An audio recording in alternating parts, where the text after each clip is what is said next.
would start at the beginning, but I don't know when that was or how long ago I was banished to this prison. What I know is I've been observing and studying the inner workings of this entity that had once been, well, an obsession. How ironic that I should be sentenced to live out the rest of my days in the very thing I sought to destroy. An obsession turned prison, as all obsessions are, I suppose. Arcus 54. The atmosphere of the realms is dark and grim, to say the least, but also ever-changing. I've already remarked that the atmosphere is misty, even foggy at times, and that this fog feels alive. It seems to contain swirls and streams of memories or imprints of beings from multiple terra worlds. It is as if the entity absorbs all the psychic energy and thoughts of beings it snatches as it journeys through the endless cosmos.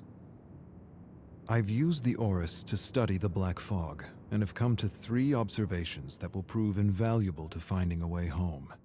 First, the fog is rich in auric particles, leading me to believe this dimension is more conscious than it is material. Second, I should be able to manifest anything I'm able to pull from rifts in the fog, using techniques passed down from my family. Third, the entity is far more ancient than we ever suspected back home, and most of our theories and conjectures were wrong. The rich presence of auric particles and cells suggest it is one of the original ones, and ancient. Arcus 142. The entity is the cosmic embodiment of evil. Back home, we witnessed how its very presence turns worlds inside out. How it seems to remove or extinguish any sense of empathy or compassion within communities. How it brings people to the brink of madness and, well, pushes them in. Now I understand.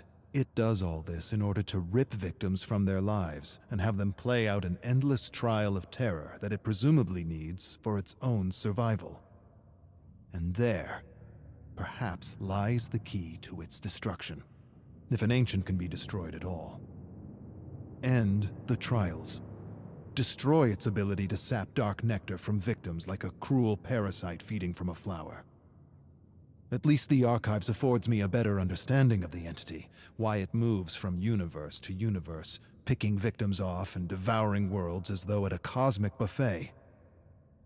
What I have yet to conclude is whether it is attracted to worlds that are brimming with darkness and madness, or if it is in fact the catalyst of such darkness and madness. Arcus 557. All planes of existence are a unique mix of conscious auric particles and material particles. The entity is almost certainly pure consciousness. The observable fact of existence is the material world responds to and changes with consciousness. Collective consciousness is the key. The body, the home, the trial, all of it is an expression of the entity's unconscious need for fear and terror.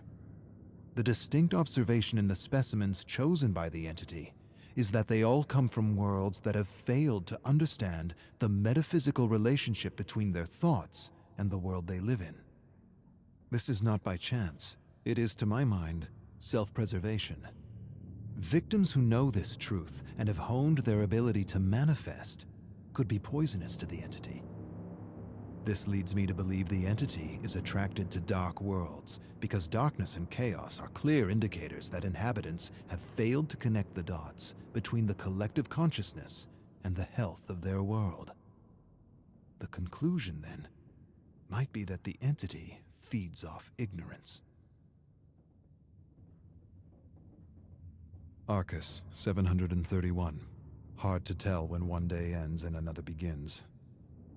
The tower and the library help me cope, but it's hard to forget the truth of my situation, even for a moment, knowing everything I have is a lie.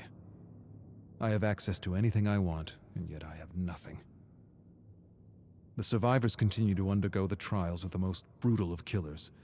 I continue to search the fog for the memories of those who found a way to escape. sometimes feels like a futile search.